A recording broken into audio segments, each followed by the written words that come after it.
Now, since I've said on more than one occasion recently that the last Broadway season was of such extraordinarily high quality, it does sort of beg the inevitable question, what does the next season look like? Oh my god, hey, welcome back to my theatre-themed YouTube channel, or hello to you if you are listening on podcast platforms. My name is Mickey Joe, and I am obsessed with all things theatre.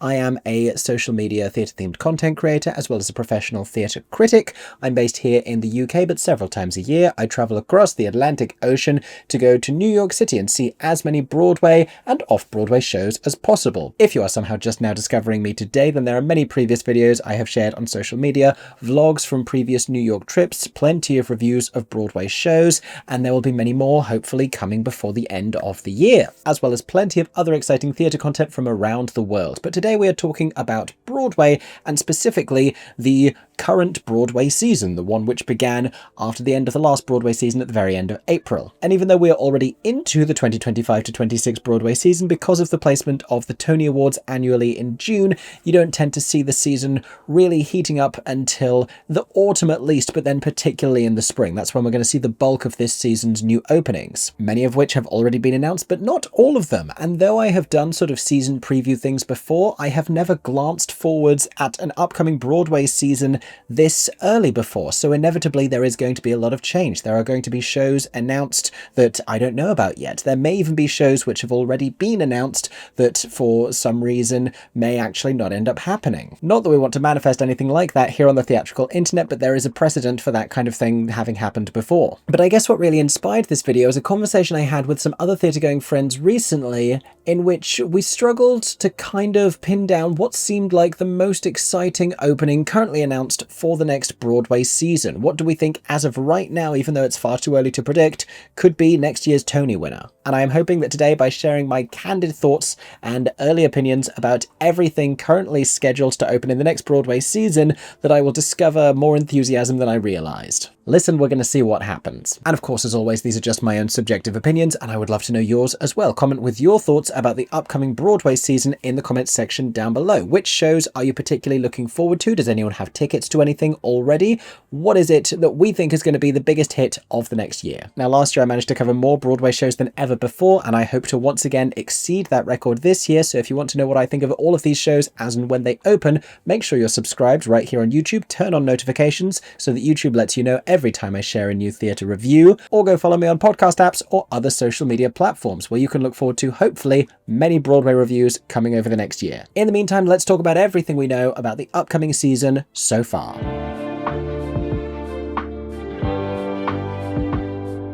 Now let's make some attempt to break this down by different types of shows, beginning with the new plays. Starting with the new plays, because the first of this current season is already playing at Studio 54. I actually saw this the last time I was in New York, but I haven't made a full review video about it because I wasn't really there in a critical capacity, and also because the show was, I believe, too early in previews for me to offer a genuine consensus. What I will say is that, especially if this season becomes as busy as the past couple have, is that I don't anticipate this getting a lot of love when it comes to the Tony Awards next year. This very possibly could be a show like Redwood, where if you resonate with the specificity of this experience of this woman who is trying to find herself again, who is trying to reconnect to her literary passions and the aptitude that she once had for poetry as a younger person before she got stuck in this entrapped, abusive relationship and marriage. If that, for whatever reason, resonates with you personally, then I think you probably are going to have a strikingly profound experience at this show. I didn't particularly enjoy it. It was reviewed quite well, as was Jean Smart's solo performance on stage. This is a one-woman extended monologue. Probably a little later on in the run, she got more used to the space because I had issues with the eye line not being lifted as high as the mezzanine level, but she's a very celebrated and accomplished actor, and I'm sure that, you know, through the preview period, it only got better and more cohesive. What else do we have in terms of the new plays? There's All Out, Comedy About Life, which is a sort of a sequel to All In, Comedy About Love, which I paid a very limited amount of attention to in the last season.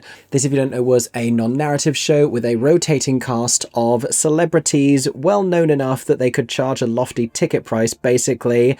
And, you know, some people had a very charming experience at this, and this is not me standing in criticism of the writing or of the musicians, the Bengsons, who were featured in the show, I believe, or in criticism of any of the individual performers who participated. I just don't really love this model, and this kind of a non-narrative Broadway money-making producing opportunity, or at least that's what it seems to me to be, just didn't interest me at any point. I had no inclination to go to this, and it's exciting to get to go and see Lin-Manuel Miranda on stage again, and like Jimmy Fallon, I believe, did this, and a whole host of interesting people, especially interesting to see them alongside each other. And it was nice to see a lot of Broadway talent getting platformed and celebrated with sort of celebrity status in New York. It never interested me, and by extension, neither does the next one. I don't need them to keep producing new versions of this. What's it going to be next season? We've already had All In, All Out, so presumably by the binding rules laid out in the Hokey Cokey, next season we will have a play called Shake It All About, comedy about death. Anyway, there's also a play called Dog Day Afternoon. Oh, this is the one with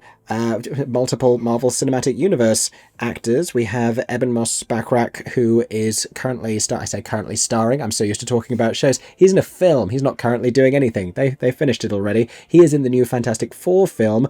John Bernthal is best known to me as having played the Punisher in the Daredevil series, and they are doing a play directed by Rupert Gold, interestingly enough. Written by Stephen Adley Guirgis. I believe that this is an adaptation of a film, that this is a film turned into a play, perhaps. Yes, Pulitzer Prize-winning writer. Dog Day Afternoon is apparently a raw, gritty reminder of what happens when passion and desperation collide. Doesn't feel as though I'm going to culturally find much to speak to me personally about this, but hopefully they connect with an audience that does. This is going to be spring 2026 on Broadway, strictly limited engagement.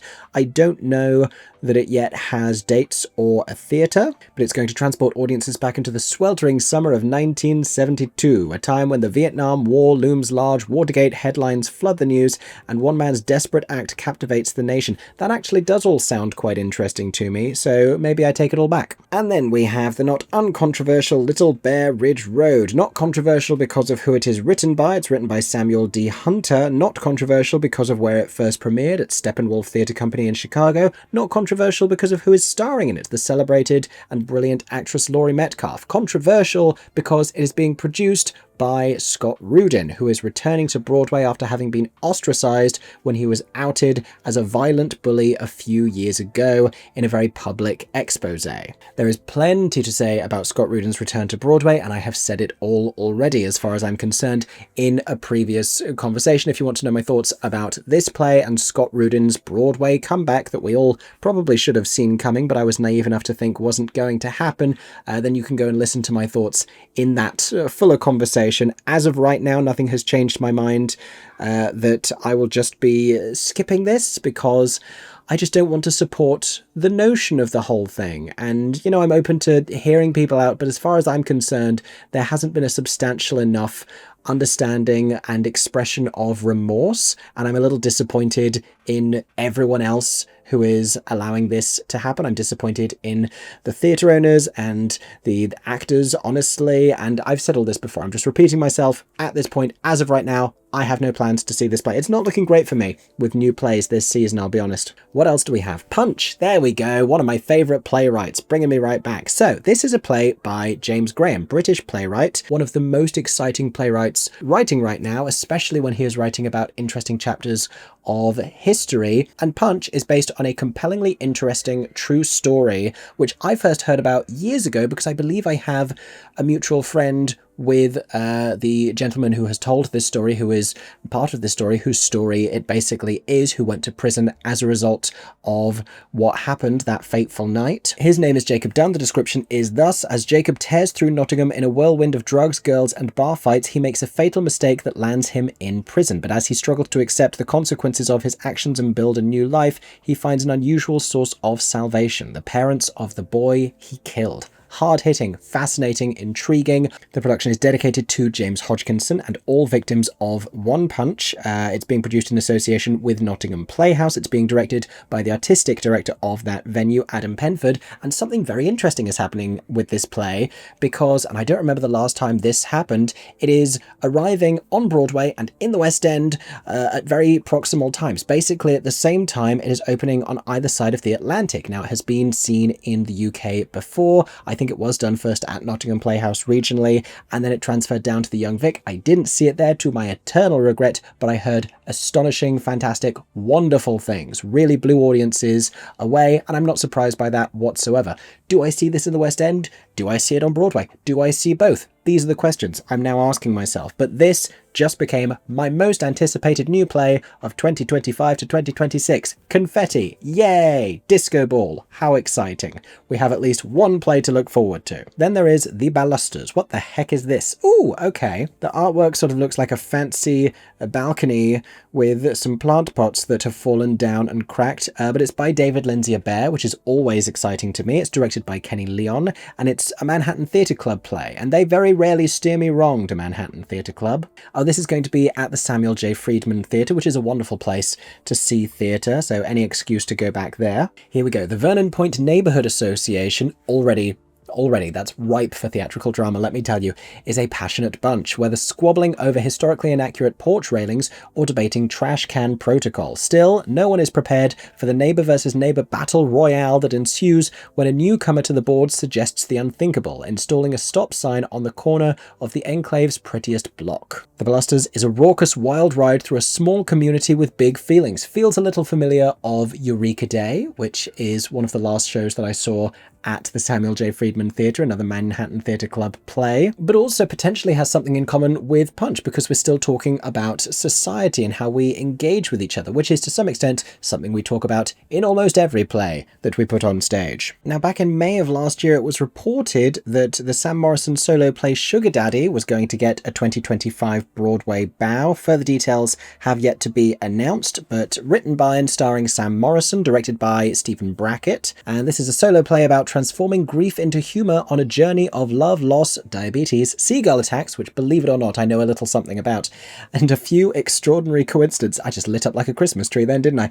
It previously played at the Edinburgh Festival Fringe, where I did not see it, and off-Broadway's Soho Playhouse. Very often you see pieces of theatre shared between those two spaces. But I am immediately interested because that is not a pathway that you see for a lot of Broadway shows, and I think for something to get to Broadway, having played at those kind of venues, it speaks to an inherent amount of quality. So, colour me interested in that one, Sam Morrison. There is also Kowalski, which I did see off-Broadway. This is expected in fall 2025, written by Greg Ostrin, directed by Colin Hanlon.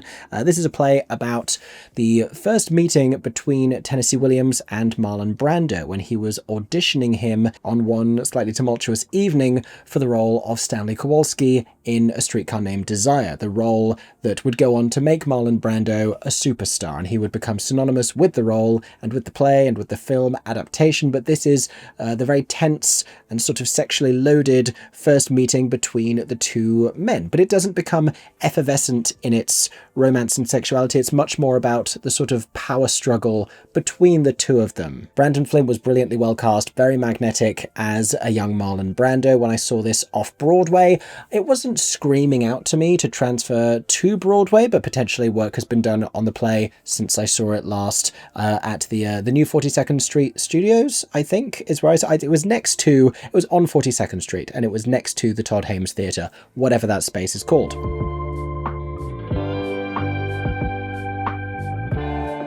But I am just about done with these new plays. Let's talk about some new musicals. And we know which the first one is going to be. That is The Queen of Versailles, which is the next show to open at the St. James Theatre, where Sunset Boulevard has just concluded its Tony Award-winning limited run. This is a vehicle for Tony Award-winning star Kristen Chenoweth, playing, I can't remember the name of the actual woman, but she is playing the Queen of Versailles herself. Jackie Siegel, perhaps. This is exciting not just because it's bringing bringing the wonderful Kristin Chenoweth back to Broadway, but also because it is reuniting her with composer and lyricist Stephen Schwartz. She'll be joined by co-star F. Murray Abraham. I think this will probably make the St. James my most visited theatre on Broadway, because there's no way I'm missing this.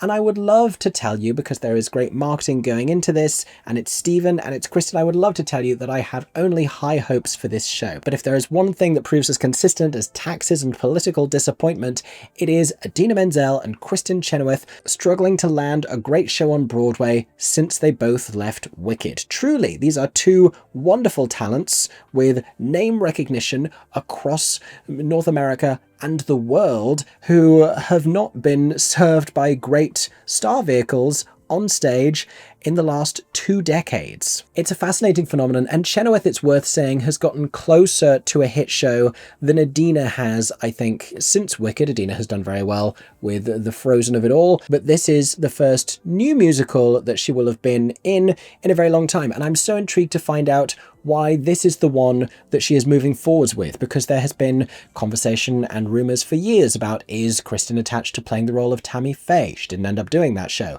Is she attached to playing Dolly in a Dolly biomusical? That is coming to Broadway this season, but she is not attached to it either. She's doing Queen of Versailles. So what about this show made Kristin Chenoweth say that one? That's what I would like to know.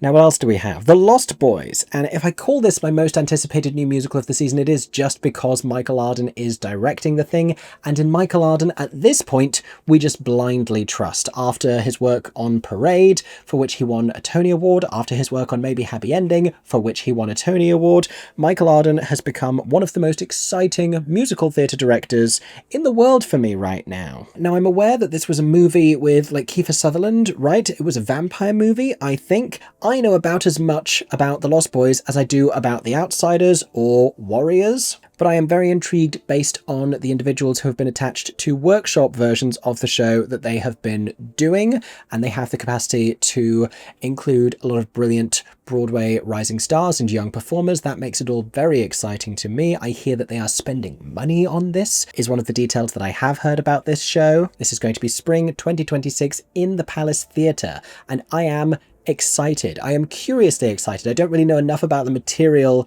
to, be excited with any level of substance, but I am blindly putting my faith in Michael Arden that this is going to be something really great. Now, I mentioned it already, so let's talk about it. Dolly, an original musical, I believe, is the current title of this show that was at one point Hello, I'm Dolly. This is the Dolly Parton biomusical, I think. That's what it's calling itself, at least. A new biomusical inspired by the life and career of Grammy-winning singer-songwriter Dolly Parton. It was announced to open on Broadway in 2026 after a premiere production in Nashville, which began performances only a few days ago. So this has just started. I have seen clips from the curtain call. I have seen a photo of all 3 actresses who played Dolly on stage together. I haven't heard any other details about this production. I know that the Sunset Boulevard video team, that is Nathan Amsey and Joe Ransom, are, I believe, working on this production, and the ATG Entertainment are developing it as producers. Obviously, it's premiering in Nashville. That all makes sense. But I am, with this one, so fascinated about the concept of Dolly signing off on a biomusical about her life, because there are so many details about her life that have always remained deliberately mysterious.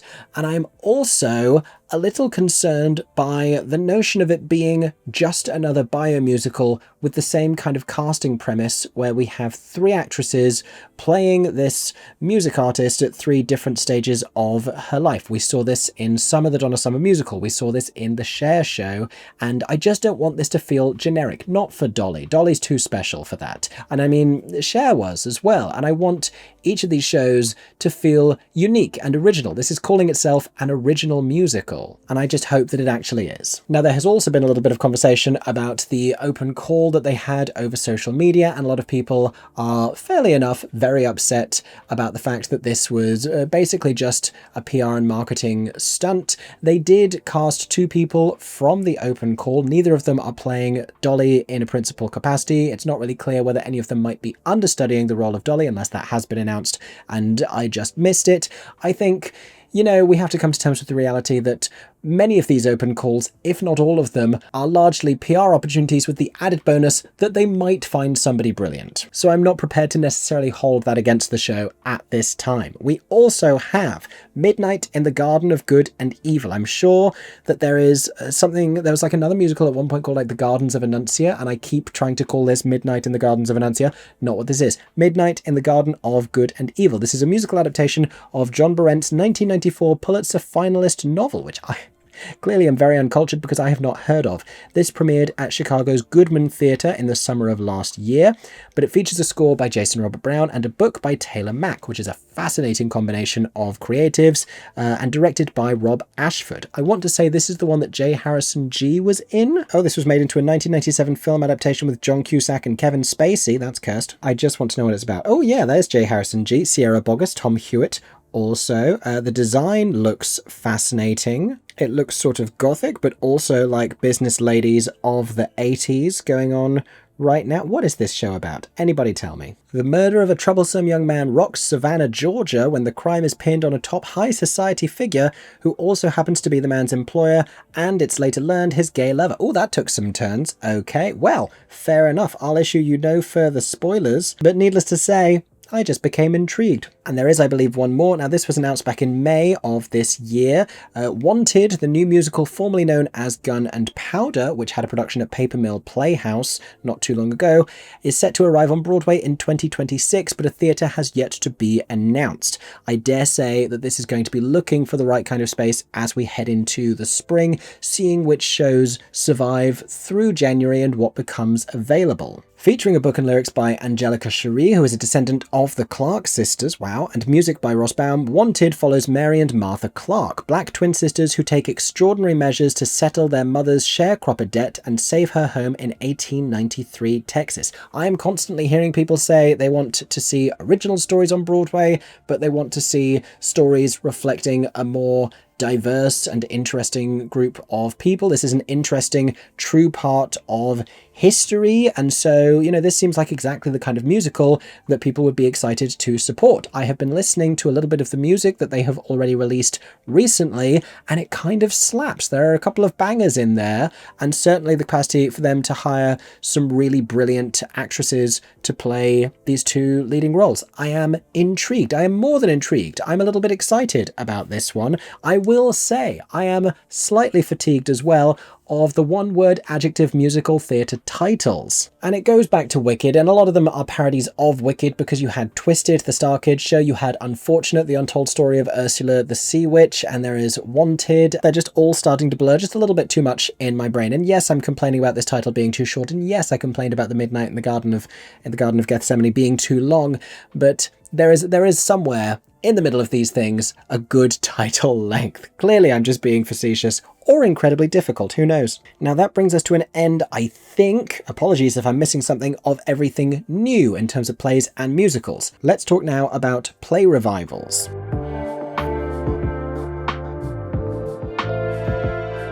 The first of which is coming in August, at the very end of next month. There is Art, a new production of the play by Yasmin Reza, translated by Christopher Hampton, starring a trio of stars: Bobby Cannavale, James Corden, and Neil Patrick Harris. This feels like it has a similar kind of star power to the Glengarry Glen Ross revival, which was just on Broadway. This is going to be... where is this going to be? Why don't I know where this is going to be? Oh, the Music Box. This is going to the Music Box, everybody.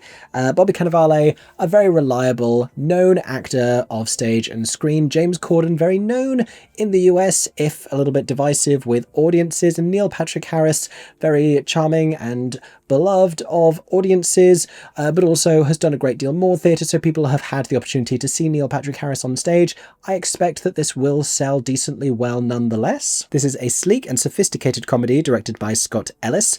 Here's a little bit of the description. 3 longtime friends, one ridiculously expensive painting. Is it art, or is it just the world's priciest inside joke? What begins as a polite debate over aesthetics and taste devolves into a clash of egos and resentments. I believe when this was last produced on Broadway, it was by the producer David Pugh, and I believe he spoke not too long ago about some eagerness for it to go back to Broadway. It calls itself just 100 minutes of minimalist art, maximalist laughs, and a moving look at what we really see and forgive in the people we love. And so I'm intrigued. I haven't seen a Yasmin Reza play before, and I will definitely be doing my best to catch this one. Beginning previews a few weeks after that, we have the next Jamie Lloyd stage project. This is Waiting for Godot, or Waiting for Godot, depending on how you want to pronounce.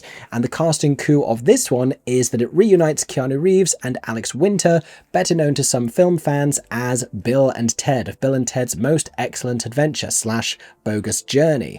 They are going to be playing the two characters in the Beckett play Waiting for Godot, which I don't necessarily enjoy at the best of times. And though Jamie Lloyd has been winning awards and making headlines and has been hugely talked about on my own channel here for re-energizing a lot of revived musicals, I have also seen a couple of his play revivals over the past year which I have really struggled to enjoy. I am thinking of Romeo and Juliet and also The Tempest. I did, however, love Much Ado About Nothing. I heard at one point that that was going to be trying to go to Broadway. Haven't heard any more on that front, but I hope that it's still in the works, because that was a lovely and joyous production, and selfishly, I would like to see it again. Do you know what I really don't want to see? Waiting for Godot. I don't care who's doing. You could tell me that Hannah Waddingham and Bernadette Peters were doing Waiting for Godot, and I still wouldn't want to go and see this play. I would still be seeing it against my better judgment. I hope against hope that he does something with this to make it compelling. I think the casting coup at the heart of the whole thing is witty enough, but it doesn't thrill me with anticipation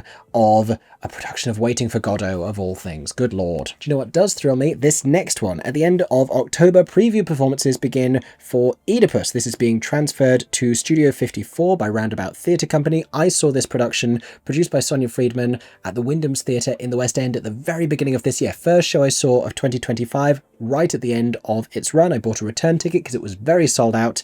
This is Mark Strong and Leslie Manville. She won the Olivier Award, both of them at the height of their theatrical powers, playing Greek tragedy, recontextualized and reconceived by the extraordinary and visionary director Robert Icke. This is, let me tell you right now, a captivatingly unmissable piece of dramatic theatre. If you shy away from Greek tragedy, that is not what this resembles. It feels blisteringly and blazingly contemporary and political, and it's just this really fascinating character study between these individuals and everyone else in their doomed orbit. I loved this so much. I'm very excited to see it again on Broadway. I didn't review it when I saw it here in London, and I will do my best to do so, not if but when I see it on Broadway. The only thing I dispute is this being characterized as a play revival, because it's such a new and wholly different approach to the Sophoclean tragedy. It's not like it's borrowing entire chunks of text, especially in light of the fact that The Picture of Dorian Gray from last season, in which Sarah Snook essentially just read the book on stage, read the novella,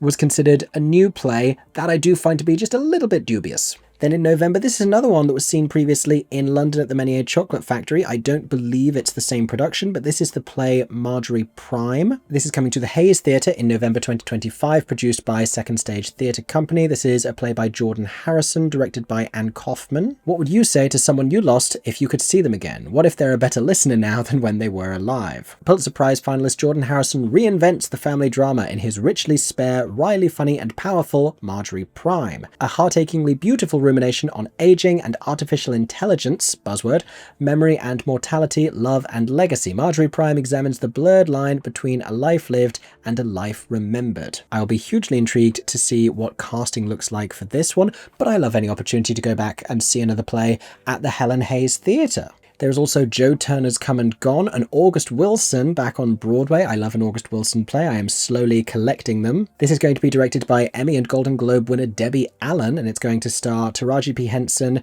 and Cedric the Entertainer. I'm not familiar with the work of Cedric the Entertainer, but by definition, he sounds entertaining. Taraji P. Henson is someone I am very excited about the prospect of seeing on stage. This timeless American classic is set in a Pittsburgh boarding house in 1911 during a pivotal era of migration and transformation. As people move in search of opportunity and renewal, they carry with them untold stories of loss, resilience, and hope. And so much of August Wilson's work speaks to this overarching idea of conveying the realities of the Black experience in 20th century America, and I'm very excited for another opportunity to listen to more of his brilliant words. Where is that going to be? Did I tell you where that's going to be? It's not going to be at the August Wilson Theatre, that's for sure. Maybe they don't have a theatre yet. So many of these shows don't have theatres yet. I want to know where I'm going. We have another one from Roundabout Theatre Company's season here. This is Fallen Angels at the Todd Hames Theatre in spring 2026. This is a Noel Coward revival starring Emmy nominee Rose Byrne and Tony Award winner and Emmy nominee Kelly O'Hara, back on stage, currently being enjoyed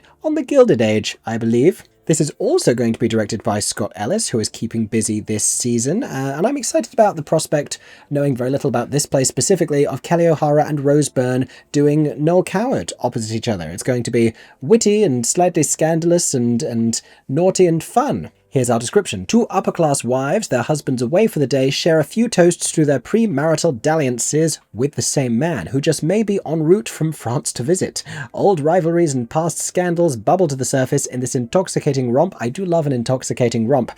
From one of theatre's comedy masters. You don't get a lot of Noel Coward on Broadway. We don't even get that much Noel Coward in the West End, not if it's not Private Lives anyway. So I'm excited about the prospect of another. And as we look towards the last announced play revival, Becky Shaw, another second stage theatre company production, presumably also at the Hayes Theatre in March of 2026, prime Tony Awards timing, it occurs to me that this could be a stronger season for play revivals than new plays, which I think is sort of the opposite of what we experienced in this last season. Anyway, Becky Shaw by Gina Gianfrido, directed by Trip Coleman. This has been described by the New York Times as a big box of fireworks fizzling and crackling from beginning to end.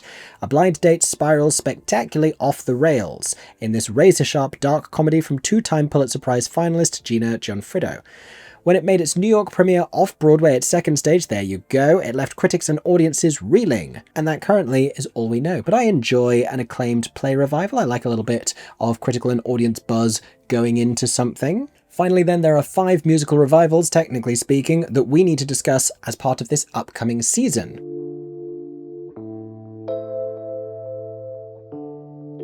The first is going to be Mamma Mia, which begins preview performances in just a few weeks at the Winter Garden Theatre, returning to its former Broadway home where it played a very decent run. This is, I believe, the US national touring production, making essentially a tour stop on Broadway, and not the only show doing that this season. And in these increasingly financially challenging times, if that's the model that it takes for Broadway musicals to become financially viable, then fair enough. I'm not going to sit here and say that that's any less of a production for being a national tour that happens to pass through Broadway. I believe there's talk of more productions possibly considering this. One interesting difference between Broadway and the West End is that it costs so much more to mount a show over on Broadway, just to set the whole thing up, and also it takes longer to recoup that initial investment, so you have theatres staying dark with no shows there for occasionally a really long time, sometimes up to a year even. The Imperial Theatre,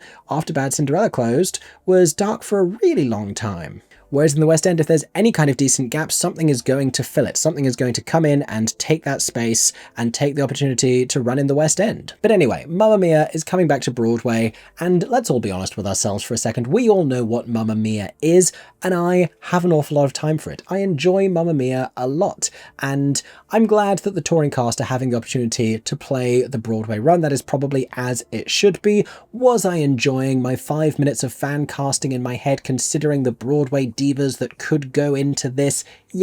Yes, I absolutely was. But ultimately, I don't think it needs that kind of casting, because this is going to do really great with tourists. They have always known how to market themselves. They are the ones who came up with the slogan, "You already know that you're going to love it," which would prove to be an essential part of theatrical marketing over the following decades, because that's now what audiences look for, is some sense of certainty before they pay hundreds upon hundreds of dollars for tickets. And as the years have passed, the brand of Mamma Mia, thanks to the film, thanks to the sequel, has only grown exponentially. So I hope that this is going to do really well on Broadway as a fun summer arrival. And why not? Much better than just having the Winter Garden Theatre sit dark for no reason. Now, there are other shows that are going to open in the interim, but since we're talking about these Broadway tour stops, let's also talk about Beetlejuice. This is going to be playing at the Palace Theatre on Broadway for 13 weeks only, which will make that the third Broadway theatre where Beetlejuice has played. It first opened also at the Winter Garden before being evicted for The Literal Music Man, and then finding a second life at the Marquee. Now the Netherworld-wide sensation is going to be returning. Yes, it's back on Broadway before ever treading foot in the United Kingdom. The closest it got here was via the Norwegian Cruise Line as their on-ship entertainment, and having not boarded that ship and having made no plans to go and see it in Australia or in Canada or anywhere else in the US, this theoretically is going to be my opportunity finally to see Beetlejuice on stage. Look, I've got this snake here looking at me. This is going to be, I believe, the time I finally see Beetlejuice on stage, and I'm excited about it. I know that the musical theatre community of the internet love this show. I enjoy the cast recording an awful lot, and I'm excited to finally see it. Aren't I? Yes, I am. Yes, I am. Yes, I am. And also, if the online hype that it developed during its original Broadway run came a little too late to save the show from closing in real time, maybe now, a few years later, it will translate into a huge amount of enthusiasm for its Broadway return. I hope it does. That's what Beetlejuice deserves. Anyway, let's talk about the next one. So we also have the hugely anticipated Broadway revival of Chess, not seen on Broadway since the original production decades back. I have talked about this already when the news was announced. If you want to know my full thoughts about the return of Chess, because they are multi-layered, then you can go and check out that video or podcast. But it's going to star Aaron Tveit, Leah Michelle and Nick Christopher, and I have mixed feelings about this cast, but I ultimately think they are going to deliver, and I am of the belief that there is a great production of Chess in there somewhere, and this show has been reinterpreted and reconfigured so many different times. It's a little Merrily We Roll Along-esque at this point, and like we saw with that show, there was a great version to be had. I honestly think there is a great show to be made out of Chess. I don't know if we have seen it yet, but I am very excited to hopefully see it this season on Broadway. And I'm just loving the fact that Chess is coming back to Broadway. I love to see a show that struggled in its initial run getting that kind of a second chance. And Chess is still very well known. Like, we know these songs. It's going to be very exciting for a whole new generation of theatregoers to get to see Chess for the first time. Do you know what I'm a little less excited about? Is the marketing artwork that keeps trying to reconcile this bright red font with a bright pink font underneath and giving me bad Cinderella war flashbacks like I don't need. And that's absolutely all I'm going to say about that. Now, you may have noticed I'm wearing a ragtime baseball cap today, and that's principally because earlier today I had the opportunity to chat with Stephen Flaherty and Lynn Ahrens about a new musical they've written, which is coming to London this weekend. Very exciting moment for me. Lovely to meet them both. But as we talked about momentarily earlier today, their musical Ragtime is returning for its third Broadway production, originally seen on Broadway in the late 90s, revived in the 2010s, and now coming back again, both because it is just so good. It is one of the greatest book musicals ever written. The strength of its score, of its lyrics, of its book, it is so phenomenal, but also because the thing stays enduringly relevant for sort of devastating political reasons. But this production has been born of a New York City Center Encore's staging, and I use the word staging loosely. My greatest hope for this production is that we're going to have more of a set design, or just a set design, but ultimately the most important thing is the material and these performances, and those cast members which have already been announced to be reprising their roles are hugely exciting. This is going to be directed by Leah de Bessonette, and we have the extraordinary Joshua Henry returning. He could win the Tony Award for this performance. If there's one thing I'm willing to commit to this early, it's that Joshua Henry becomes a front runner for that Tony. We also have the wonderful Casey Levy coming back, truly in her mother era. We have Ben Levi Ross and Colin Donnell. We have Shayna Taub. We have so many fantastic people. Brandon Uranowitz, heartbreakingly moving in the concert version. I did make a full review of that when it was at New York City Center, so if you want to know what I thought of that production of Ragtime and all of these performances, you can go and listen to my thoughts on that one, but I will absolutely be coming back to Broadway to catch this at Lincoln Center. This is probably going to be the highlight of my Broadway autumn, and the show by which I decide when my return trip is going to be. There is no way in hell I am missing Ragtime. And I've never seen a grand, fully staged production of Ragtime. I've seen it 3 times. The first time was above a pub theatre in London, and it was a small, fascinating and great production, but it was very intimate and not of the kind of scale that Ragtime really needs. The second time was this, which was the reunion concert for the original Broadway cast, an extraordinarily special evening at the theatre, at the Minskoff Theatre, where the Lion King normally plays. And the third time was New York City Center. So I've never seen Ragtime fully staged, fully realised, and I can't wait. Finally then, there is one more musical revival which, if done well, could pull ahead of Ragtime and of chess. I know people are already asking me who wins the Tony for revival of a musical. Is it Ragtime or Chess?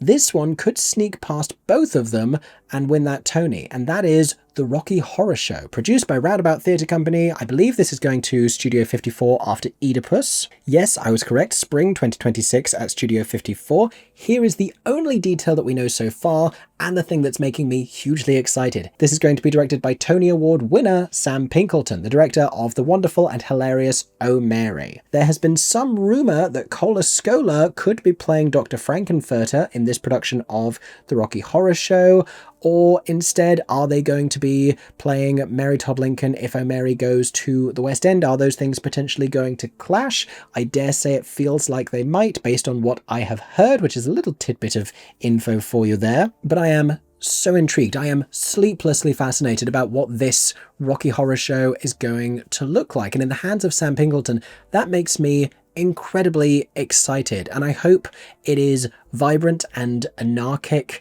and colourful and celebratory and riotous in a way that really speaks to the queer community today, and I hope that it is diverse, and I hope that it is non-binary and trans inclusive as it ought to be.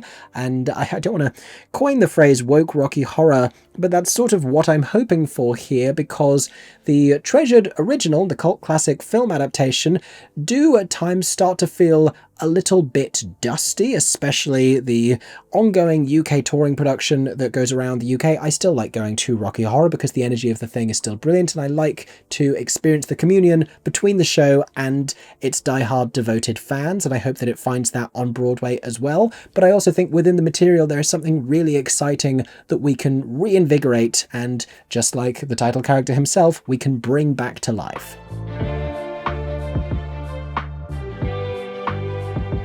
But anyway, those have been my thoughts about everything currently announced for the current and upcoming Broadway season. There is much more yet to be announced. Is Cats going to Broadway? There are a handful of other productions that we have heard rumoured. If I was to pick one from each category right now as my biggest excitement, I would say my most anticipated new musical is The Lost Boys. My most anticipated new play is Punch by James Graham. My most anticipated musical revival, so intrigued about Rocky Horror, but it's got to be Ragtime just because I love that show. And my most anticipated play revival, it's tough because I have seen Oedipus and I know that it's extraordinary. I'm also very excited about the prospect of Joe Turner's Come and Gone. Very intrigued about that one. But we are all going to have to wait a little while to find out what you and I actually think of all of these shows. And if you want to know what I think of all of them, make sure you're subscribed right here on YouTube ahead of me sharing, hopefully, many full reviews of the current Broadway season. Or you can go follow me on podcast platforms. In the meantime, I hope that you have enjoyed these very early thoughts, and I hope that you share yours in the comments section down below. The sun has set while I have been having this conversation, but I do think it worked. A little bit more excited about all of these shows to come, as well as everything else that has yet to be announced. In the meantime, thank you so much for listening to my thoughts, and I hope that everyone is staying safe and that you have a stagey day. For 10 more seconds, I'm Mickey Joe Theatre. Oh my god, hey, thanks for watching, have a stagey day. Subscribe!